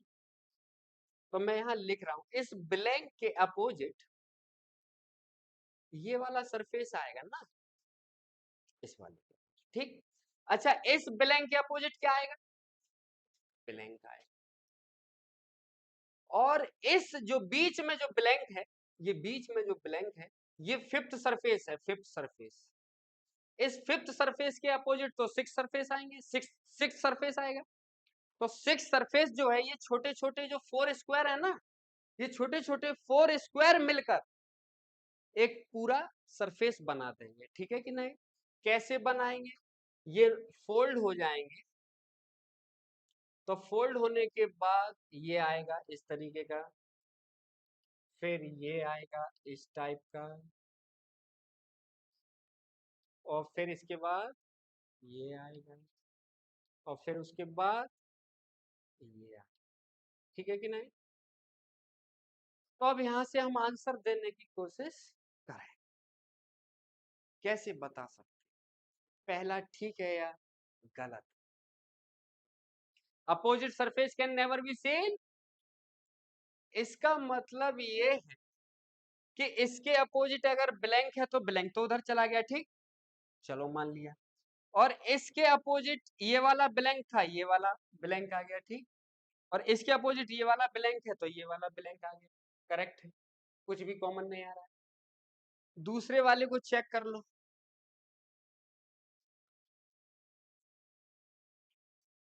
हम कहेंगे इसके अपोजिट ब्लैंक हो गया, चलो पीछे ब्लैंक हो गया। इस ब्लैंक के अपोजिट ब्लैंक हो गया, ठीक। इसके अपोजिट ये हो गया, ठीक।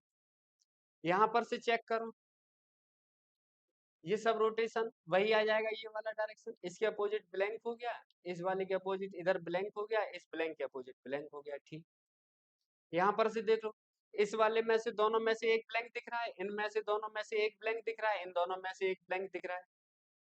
तो ये तो ठीक ही है, इसको तो कोई गलत नहीं कर सकता है, क्योंकि इन दोनों में से एक दिखना चाहिए ना। तो एक दिख रहा है ब्लैंक, इन दोनों में से भी एक दिखना चाहिए ब्लैंक, दिख रहा है ब्लैंक। इन दोनों में से भी एक सरफेस दिखना चाहिए, तो दिख रहा है ब्लैंक। तो ये तो प्रॉपर ठीक है। तो ये तो प्रॉपर ठीक है, इसमें तो कोई गलती हो ही नहीं सकती। तो जहां जहां ऑप्शन 4 नहीं है वो कैंसिल। तो ऑप्शन 4 इसमें नहीं है तो कैंसिल, ऑप्शन 4 इसमें नहीं है तो कैंसिल। अब बताइए, समझ पा रहे हैं? है कि नहीं? कैट मैट में ऐसा ही सवाल आता है यही, लेकिन एनडीए में इतना नहीं ज्यादा पूछेंगे, समझ पा रहे हैं? एनडीए फेंडीए का इतना औकात नहीं। अब बताइए, तो ऑप्शन बचा 1 3 एंड, तो 4 तो ठीक है, तो इस ऑप्शन के अकॉर्डिंग 1 3 और 1 और 3 भी ठीक होना चाहिए। क्या 1 एंड 3 ठीक है? 1 और 3 ठीक था ना? ये तो सब ठीक ही थे। 1, इसके अपोजिट ब्लैंक हो गया, इन दोनों में से एक दिख रहा है, इन दोनों में से एक दिख रहा है, इन दोनों में से एक दिख रहा है। ठीक है। क्या 3 ठीक है? इन दोनों में से एक दिख रहा है, इन दोनों में से ब्लैंक दिख रहा है, इन दोनों में से एक दिख रहा है, ये वाला। ठीक है, सही है। अब चेक करेंगे इसमें क्या क्या है। 4 है तो 2 एंड 3 भी ठीक होना चाहिए, तो 2 वाला चेक कर लेते हैं। इन दोनों में से एक दिख रहा है, इन दोनों में से एक दिख रहा है, और इन दोनों में से भी। तो अब इन दोनों में से फाइनल करना है हमें ठीक कौन सा है। तो ये भी ठीक है, 2 3 4 तो ठीक है ही, 2 3 भी ठीक है, और 1 3 4 भी ठीक है। तो बाई ऑप्शन हम एलिमिनेशन नहीं कर पाए ना, तो अब हम रोटेशन के हिसाब से एलिमिनेशन करेंगे। कैसे? रोटेशन के हिसाब से एलिमिनेशन होगा, क्योंकि दो दो आंसर तो ना टिक कर पाएंगे ना। तो अब रोटेशन चेक करो। रोटेशन इस सर्कल के, इस स्क्वायर के पास जो साइड था, इसके नियरेस्ट क्या है? ये वाला फिगर है कि नहीं? तो जब ये फोल्ड होंगे तो इसी के पास तो रहेगा। जब ये फोल्ड होंगे तो फोल्ड होते टाइम ये वाला सरफेस इसी के पास रहेगा। तो क्या इसमें ये वाला स्क्वायर जो है इसके पास है बिल्कुल है कि नहीं? अच्छा, अब इन्हीं में से, दोनों में से एक, तो इसमें तो सही हो गया ये। अब इसको और चेक कर लो, क्योंकि दोनों में 3 तो है ही। फर्स्ट को और चेक कर लो, क्या इसके पास ये है? भाई है तो ये, लेकिन ये देखो ना, शेप इसका देखो ना ध्यान से। इस स्क्वायर के पास ये जो बगल में बना है, इसका मुंह इसके पास ऐसे ही तो है, इसके पास जाता हुआ। लेकिन इसके पास जाता हुआ कहाँ? ये तो इधर साइड में देख रहा है। नहीं समझे? अगर मैं इसको यहाँ फोल्ड करता तो ये इस तरीके से था, देखो पूरा मिटा के। अब देखो ये इधर जा रहा है कि नहीं? शेप ये इस तरीके से है, तो फोल्ड होगा तब भी तो इसी के पास जाना चाहिए ना। ये जो नैरो पॉइंट है, नैरो टाइप का, ये इस स्क्वायर के पास जाना चाहिए। तो इस वाले में ये नैरो पॉइंट इस स्क्वायर के पास कहाँ जा रहा है? नहीं जा रहा है। तो ये गलत हो गया। तो पहला वाला किसमें था? इसमें गलत हो गया, तो फाइनल आंसर सी आए। तो अब रोटेशन चेक करेंगे ना हम। वैसे तो दो आंसर आ रहे थे, और पहले हमने एलिमिनेट कर दिया किसकी वजह से? इस फोर्थ वाले की वजह से। ये फोर्थ तो 100% ठीक है, क्योंकि जो अपोजिट सरफेस थे, तो 3 पेयर्स में से दोनों में से एक एक दिख रहा था, तो ये सही हो गया। तो इन दोनों में 4 नहीं था तो ये गलत, इन दोनों में 4 नहीं था ये गलत, लेकिन इन दोनों में 4 है तो ये दोनों सही हो सकते हैं। तो हमने चेक करा 1 3 4 पे ध्यान नहीं देना है, 1 और 3, तो 1 और 3 दोनों ठीक थे अपोजिट के हिसाब से। ये भी ठीक निकला क्योंकि दूसरा भी ठीक है। तो फिर हम मजबूरी में हो गए, दो आंसर तो नहीं आ सकते हैं। तो फिर हम क्या चेक करेंगे? रोटेशन चेक करेंगे कि कौन सरफेस किसके नियरेस्ट है। तो हमने यहाँ से लॉजिक लगाया, सर स्क्वायर वाले के पास ये वाला ब्लैक वाला था, और नैरो पार्ट जो है इस स्क्वायर के पास जाने की कोशिश कर रहा है। आंसर में भी ये नैरो पार्ट इस स्क्वायर के पास जाने की कोशिश कर रहा होगा। तो इसमें तो ये डायरेक्शन ही अलग हो गया ना। इसमें देखो, क्या ये स्क्वायर के पास आने की कोशिश कर रहा है ये नैरो पॉइंट? हाँ, तो ये ठीक हो गया। तो 3 और 4th किसमें था? इसमें था। तो सेकंड तो ठीक ही था, सेकंड तो ठीक ही होगा। तो ये हमारा आंसर क्या आया था? सी। तो सेकंड, थर्ड और फोर्थ तो ठीक ही। समझ पाए? तो जब फंस जाओ तो लास्ट में डायरेक्शन चेक करा जाता है। उससे भी स्टेप में एक आगे आता है जिसमें रोटेशन चेक किया जाता है। ठीक है? तो इसको बनाने की कोशिश मत करिएगा, बना नहीं पाएंगे। ये तो सब बच्चों वाले बताना था। 4 different position of the same dies are shown. Find the number of the face opposite to the one having.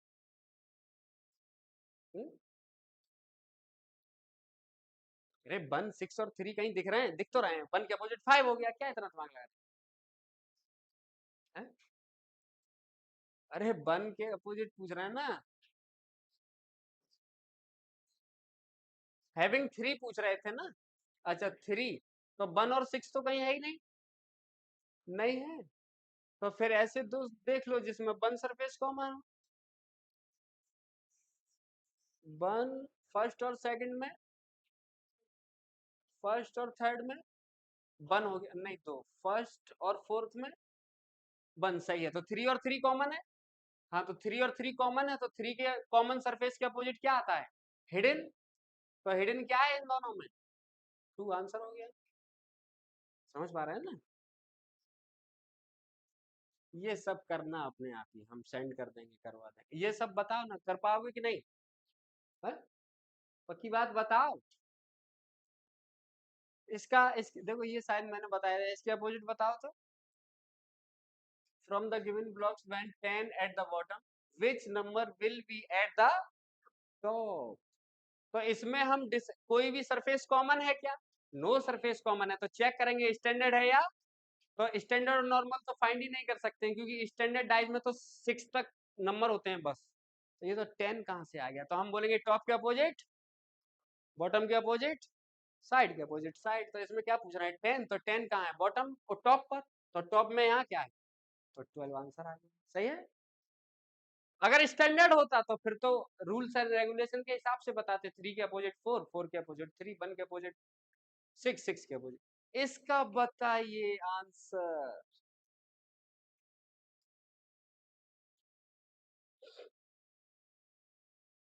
Open dies है और प्रॉपर डाइज है कि नहीं, चेक कर लो। 1 पॉइंट से 3 सरफेस टच होने चाहिए बस, तो प्रॉपर हो गया।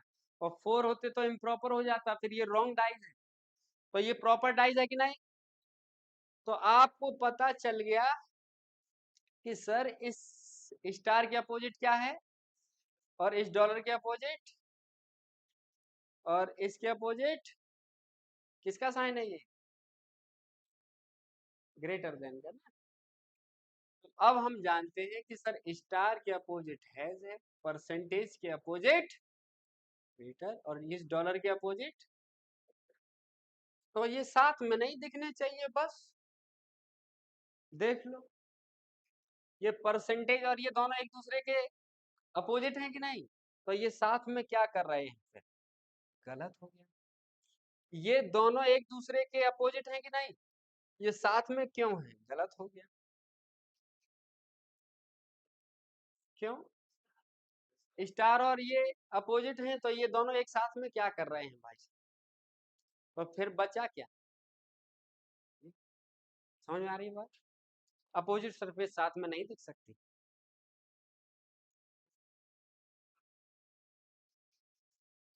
इसका बताइए,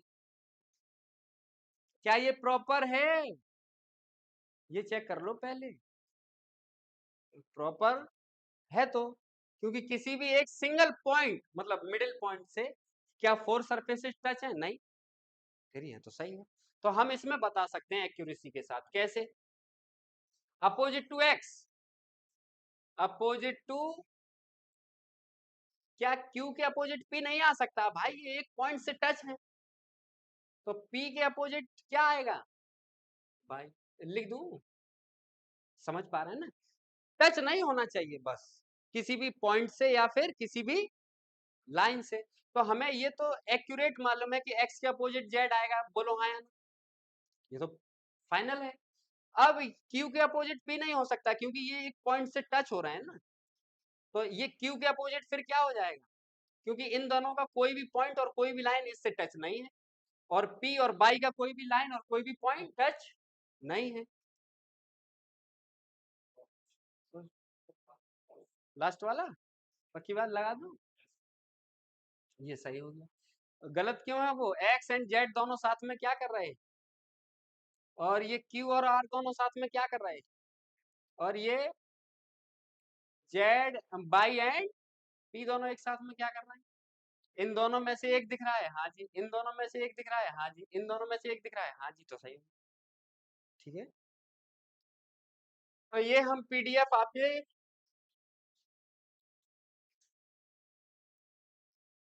ग्रुप पे आ जाएगा, ठीक है? तो उससे आप प्रैक्टिस करना। इसका बताइए आंसर।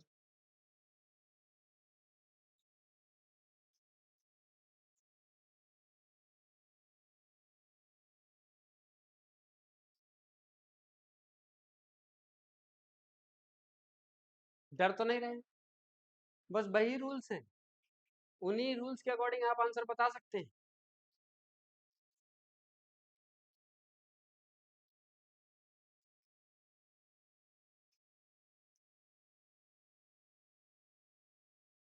लास्ट वाला सही है।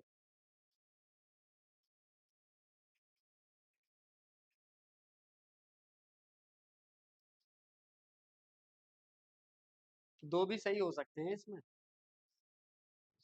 ऑप्शन नहीं है ना? ये शायद सिखाने के लिए होगा। एक मिनट रुकना तो। ठीक ठीक, ऐसे ही बताते हैं।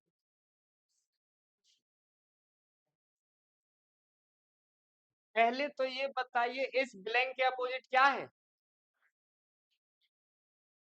और इसके अपोजिट क्या आएगा, और बचे हुए दो दोनों ये आ गए। इस वाले सरफेस के अपोजिट ये कलर्ड होगा कि नहीं, ये वाला, है ना। और इस ए के अपोजिट क्या होगा, यही कलर्ड वाला। और इस ब्लैंक के अपोजिट क्या होगा, ब्लैंक, बोलो सही बात, ब्लैंक के अपोजिट क्या होगा, ब्लैंक होगा बस, इस वाले के opposite blank। तो ब्लैंक है कितने हमारे पास, दोनों में से कोई भी नहीं दिख रहा है।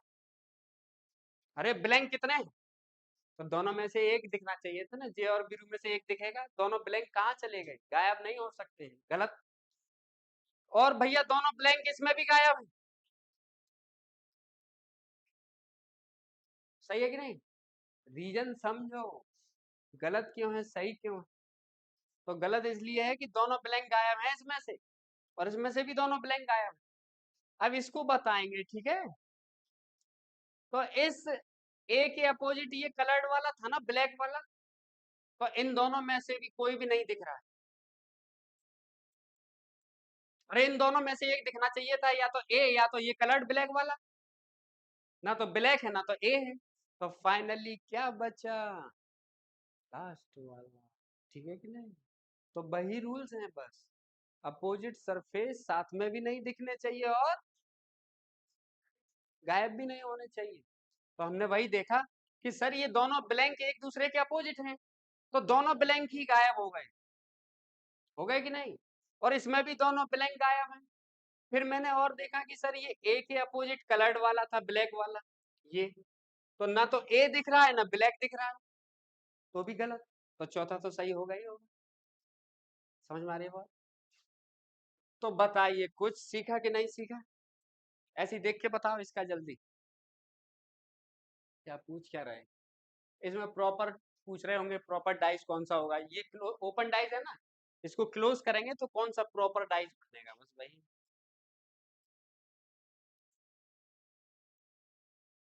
बोलो।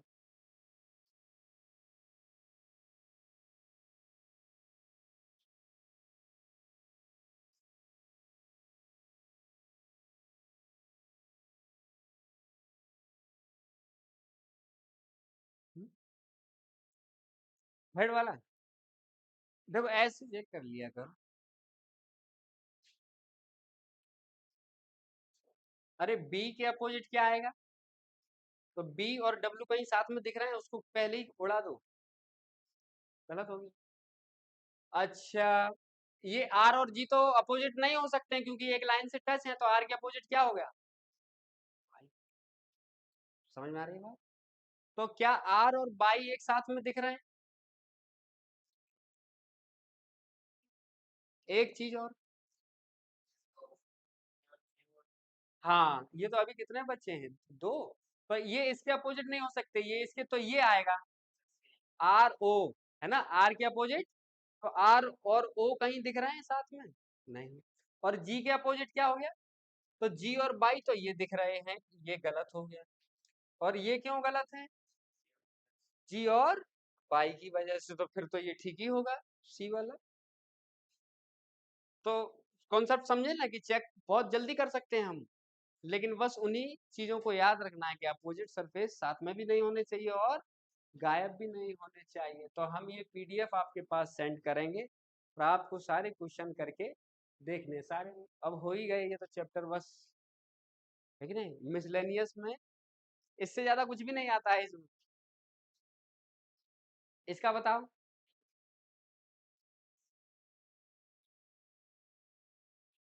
कैसे टहल रहे हो ट्रेन की तरह, हाँ? ट्रेन आ रहा है, अभी अभी चढ़ जाऊंगा मैं। क्या सेकंड वाला, एन के अपोजिट ओ है ना, तो एन और ओ साथ में नहीं होने चाहिए, कहीं दिख रहा है क्या एन और ओ, नहीं। अच्छा क्यू और पी एक दूसरे के अपोजिट होंगे, तो क्यू और पी कहीं दिख रहा है, पहला वाला गलत, क्यू और पी ये भी गलत, ये दोनों बच गए ना। और आर और एस एक दूसरे के अपोजिट है, तो आर और एस की वजह से ये गलत, तो बचा क्या, सेकंड बचा, सेकंड सही हो गया, ठीक। ये सब आपको करने हैं, हम भेजेंगे। और डरना किसी क्वेश्चन से नहीं है, ये सब बहुत इजी है, लेकिन बनाएंगे कॉम्प्लिकेटेड, वो ऑप्शन में ही कॉम्प्लिकेटेड कर देंगे। जैसे स्टार्टिंग में क्वेश्चन आया था 1 2 3 ठीक है, ओनली 2 4 ठीक है, तो वो ऑप्शन से एलिमिनेट कर देंगे हम।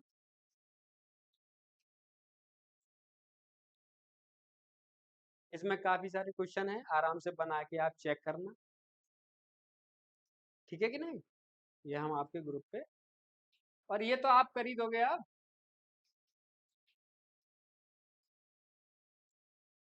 एक टाइप और न्यू स्टार्ट हुआ है इसमें, मिसिंग सरफेस। पहले नहीं पूछता था मिसिंग सरफेस के क्वेश्चन, लेकिन अब रिसेंटली कई एग्जाम्स में देखा गया है मिसिंग सरफेस आता है, क्वेश्चन मार्क लगा देंगे यहाँ। अभी वो भी सिखाएंगे, शायद इसमें होगा कि नहीं होगा। जैसे सरफेस ना, यहाँ एक गायब कर देंगे सरफेस, क्वेश्चन मार्क लगा देंगे, अब बताएंगे बताओ यहाँ क्या आएगा। तो मिसिंग सरफेस सिखाएंगे तुमको, नए क्वेश्चन है, ठीक। तो यही सब आपको हम आपके ग्रुप पर अपलोड करवा देंगे, तो आपको सारे क्वेश्चन एक बार करके चेक कर लेने हैं। इजी तो है ही, बस एक बार जब चेक कर लोगे ना तो कॉन्फिडेंस आ जाएगा बस। इसमें बहुत डिफरेंट डिफरेंट टाइप के क्वेश्चन है, और थोड़े से अच्छे क्वेश्चन है मतलब, तो आप करके आपको एक कॉन्फिडेंस आ जाएगा बस, ठीक है। एक लास्ट क्वेश्चन इसका और बता दो, फिर अपने अपने घर चले जाना है ना, घर नहीं, तो क्लास चलेगा, ठीक है।